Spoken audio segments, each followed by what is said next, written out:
Bueno, como muy bien señalabas al inicio del programa, Amelia, hoy es un día muy especial porque se conmemora el Día Internacional de la Mujer. Y este Día Internacional de la Mujer no solo se estableció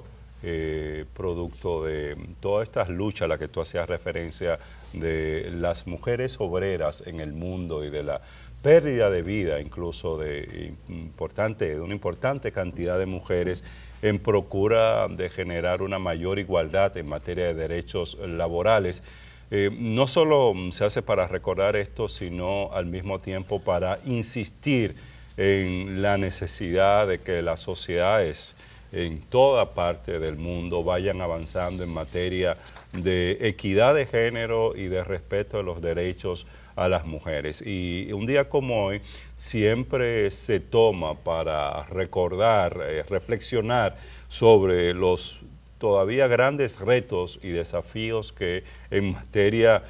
de igualdad y de equidad de las mujeres con los hombres tienen los distintos países del mundo. Bueno, el caso específico de la República Dominicana es un caso también muy particular,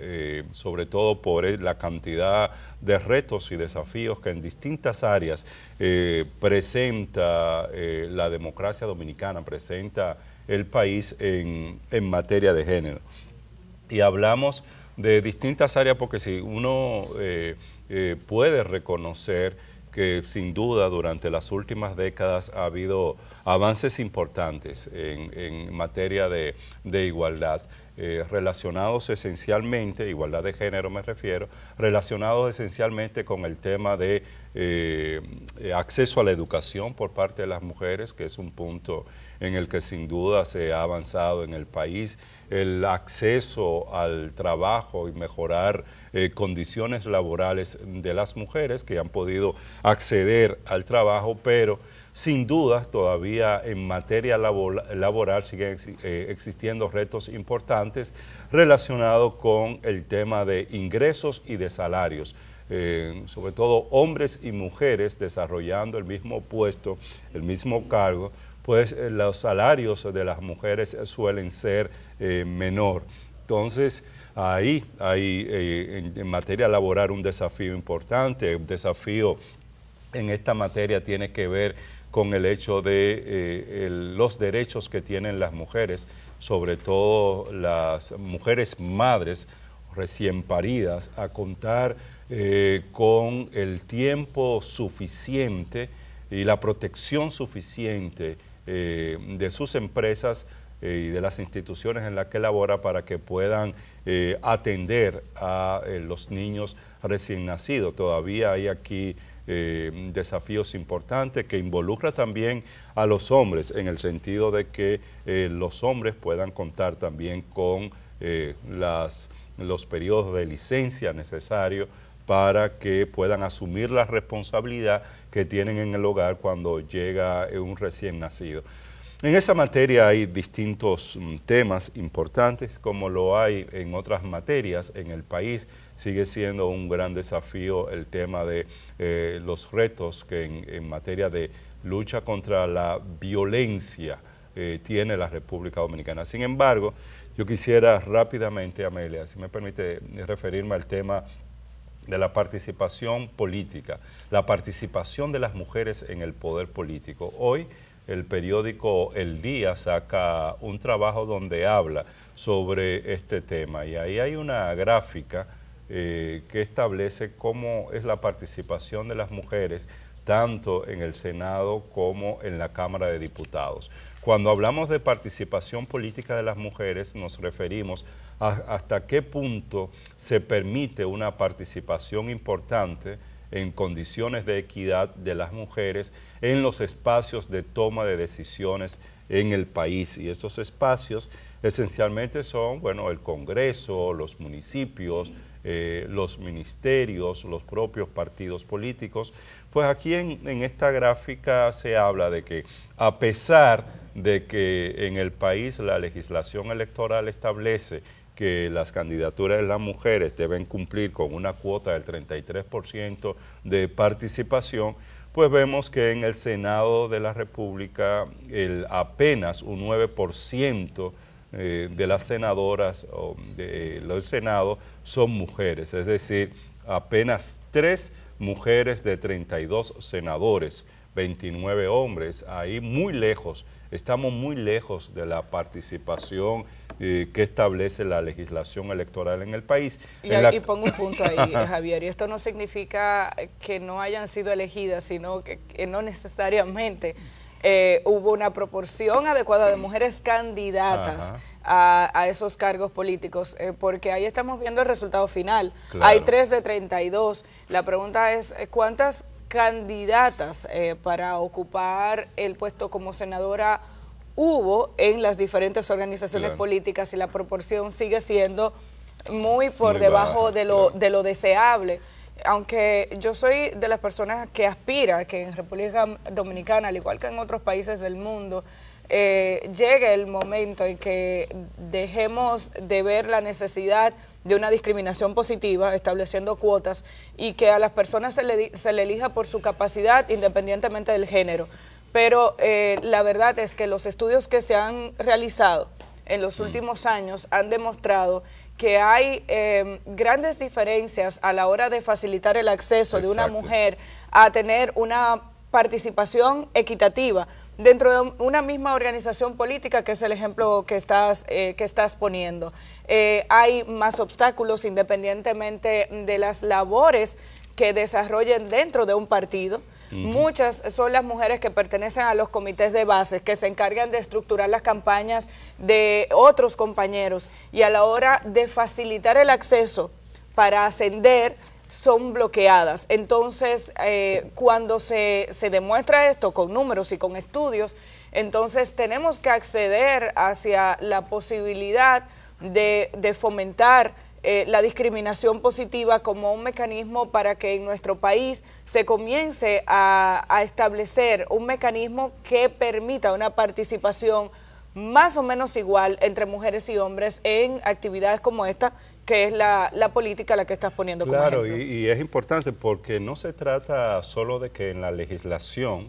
y lo digo porque ahora en la discusión de la ley de partidos políticos, este es un tema que está en debate, de cómo lograr una mayor paridad en la participación política de las mujeres. No se trata solo de establecerlo en las legislaciones, sino, como tú señalas, de crear las condiciones para que las mujeres puedan tener acceso al poder, puedan llegar al poder. Y eso implica el tema de financiamiento, el tema de formación, el tema de acceso a medios de comunicación, el tema de una mayor democracia al interior de los propios partidos políticos,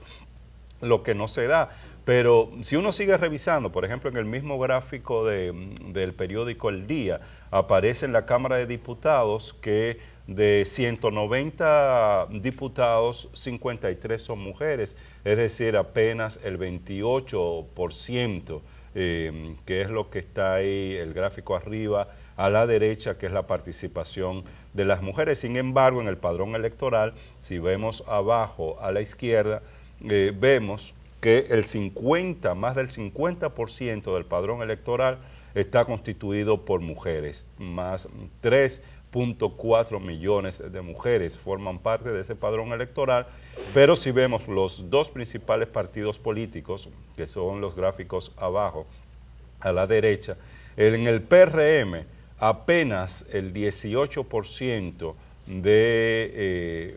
participación en la comisión ejecutiva de este partido político es de mujeres. De 50 miembros que tiene la comisión ejecutiva, 9 son mujeres, 41 hombres. En el caso del PLD, en el comité político, 18% son mujeres. De 35 miembros, apenas 6 son mujeres. Y si uno ve, por ejemplo, en el gobierno, recordemos que el presidente Danilo Medina, dentro de su programa de gobierno, estableció el tema de una participación importante de las mujeres, incluso en su primer discurso de toma de posesión en el año 2002 habló de que la representación de las mujeres en el gobierno iba a ser importante, pero si nos vamos a los ministerios, vamos a encontrar que de 21 ministerios que existen en el país, si sacamos la Procuraduría General de la República, apenas 4 ministras cuenta el Estado Dominicano para un 19%. Donde más se ha avanzado es a nivel de alcaldías y de regidurías, donde la participación de las mujeres alcanza el 30%, pero en ninguno de estos espacios se ha llegado a los niveles de participación que establece la cuota que está planteada a nivel de la legislación electoral en nuestro país. Bueno, y no solo ahí, este Día Internacional de la Mujer encuentra a la República Dominicana con grandes retos, grandes desafíos relacionados con diferentes aspectos, entre ellos el tema de no solamente el de la desigualdad para la participación política, sino la desigualdad a nivel laboral. Sigue habiendo grandes diferencias entre los salarios de mujeres y hombres en nuestro país, las dificultades de acceso, pese a que las universidades reflejan que la mayor parte de su matrícula es femenina, y entre los resultados de personas con mayor índice, las mujeres suelen estar por encima de los hombres. En el campo laboral sigue habiendo diferencias a la hora de hacer una contratación entre el tipo de oferta de salario que se le hace al hombre y el tipo de oferta que se le hace a la mujer en el mismo mercado y a veces dentro de la misma empresa. Niveles similares, hombres y mujeres ganan distinto. Cada vez se combate más este tipo de situación en empresas formales, pero todavía no hemos superado esta situación. Y luego está el tema de la violencia. Una preocupación que tiene esta sociedad, que no ha encontrado alternativas suficientes como para disminuir no solamente los feminicidios, que sobrepasan el centenar cada año en nuestro país, y hemos visto crímenes con unos niveles de crueldad extraordinarios en lo que va de año, y apenas estamos a 8 de marzo, mujeres que en algunas ocasiones incluso advirtieron ante las autoridades que estaban en una dificultad, que dijeron a las autoridades que su vida corría peligro, y que esas autoridades que hoy en día anuncian proyectos y planes hasta ahora no han podido encontrar el mecanismo adecuado para proteger la vida de esas mujeres, aun cuando a veces se hacen esfuerzos importantes para decir quién denunció y quién no denunció ante la Procuraduría, ante el Ministerio Público con sus unidades de recepción para conocer los casos de violencia de género. Se ha demostrado que cuando el individuo es extraordinariamente violento, una orden de alejamiento o una intervención a través de estas unidades no ha sido suficiente como para que se pueda salvar la vida de estas mujeres. Y recientemente vimos un caso en nuestro país, el caso de la jovencita que fue, digo jovencita porque lo era, una joven de 16 años que fue asesinada por su pareja, por su expareja, un miembro del ejército de apenas 22 años, que ya había dado muestras de violencia en múltiples ocasiones, y ella había puesto la denuncia, lo habían advertido sus familiares, y el día en que la asesina, el padre llegaba con una certificación que indicaba que ella había sido agredida 2 días antes por este individuo en la calle. Es cierto que se hace difícil pensar que las autoridades van a poder poner un policía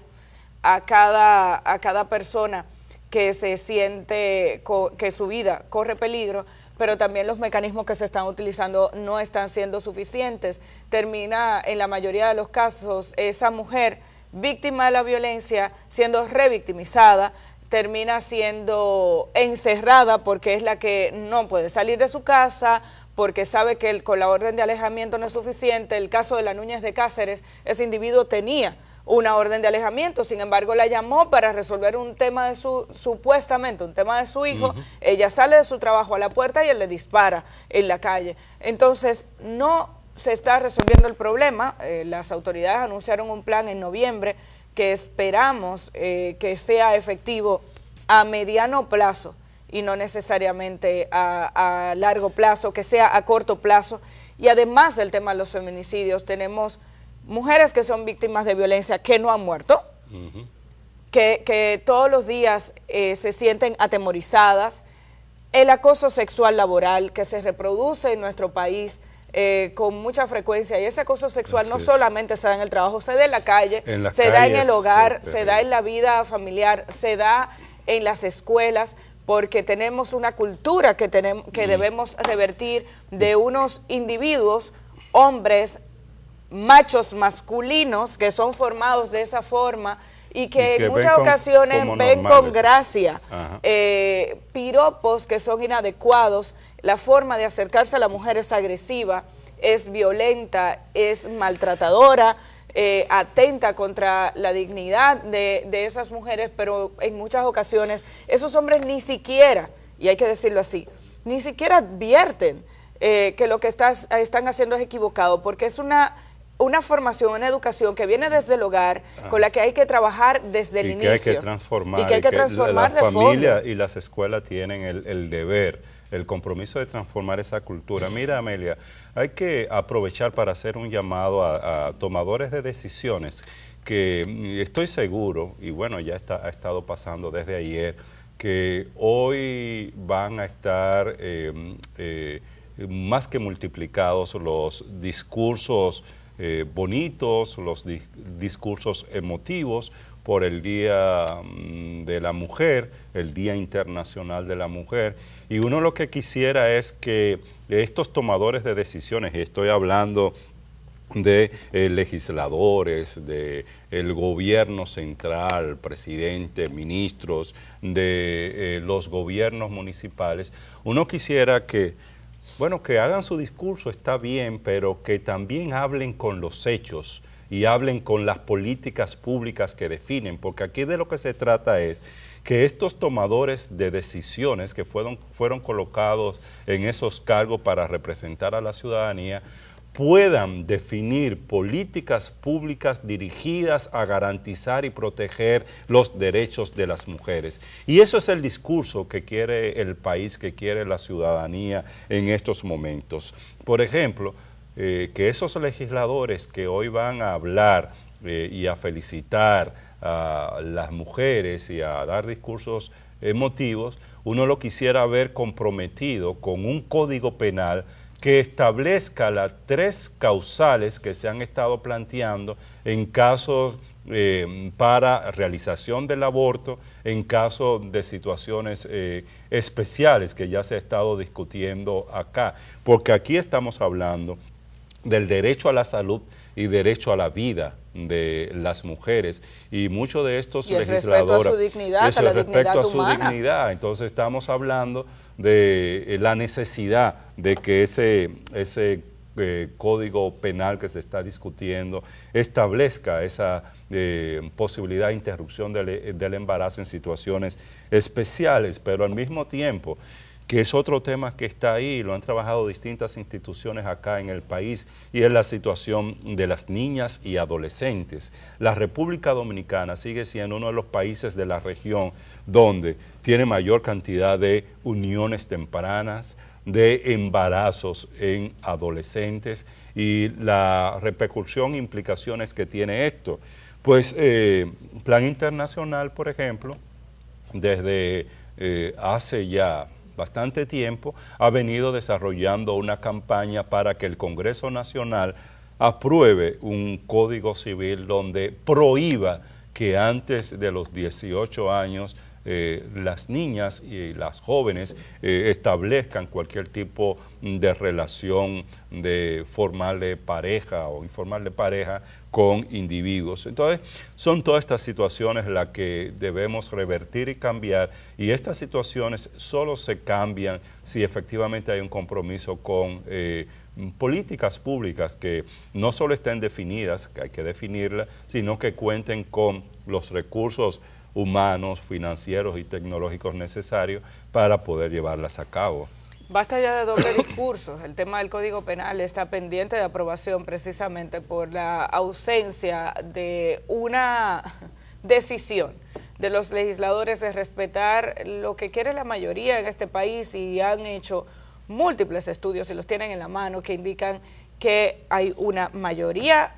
de dominicanos y dominicanas que estaría de acuerdo con permitir la interrupción del embarazo bajo estas 3 causales. cuando la vida de la madre corre peligro, cuando el embarazo es producto de violación o incesto, o cuando el desarrollo del feto es incompatible con la vida. Todos los que están ahí sentados, que levantan su mano para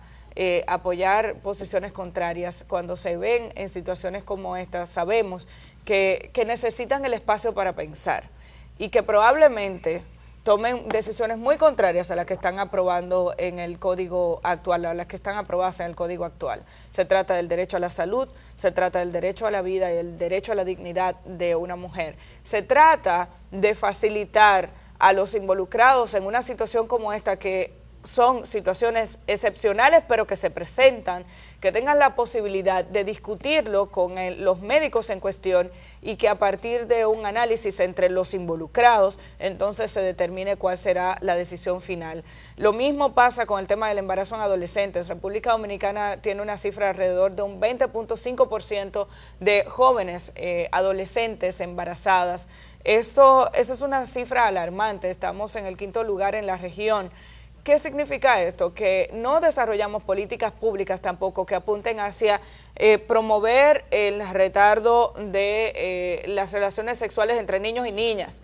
Están las embarazadas adolescentes producto de una relación sexual con un adulto, que aunque se condena y se podría establecer que eso se convierte en una violación de acuerdo a lo que establece nuestra ley, la verdad es que no tiene consecuencias en los tribunales porque se normaliza este proceso en la familia dominicana por los factores que mencionamos anteriormente. Está el caso de niños y niñas teniendo niños, porque empiezan sus relaciones sexuales a muy temprana edad y no necesariamente con la educación sexual adecuada como para empezar la protección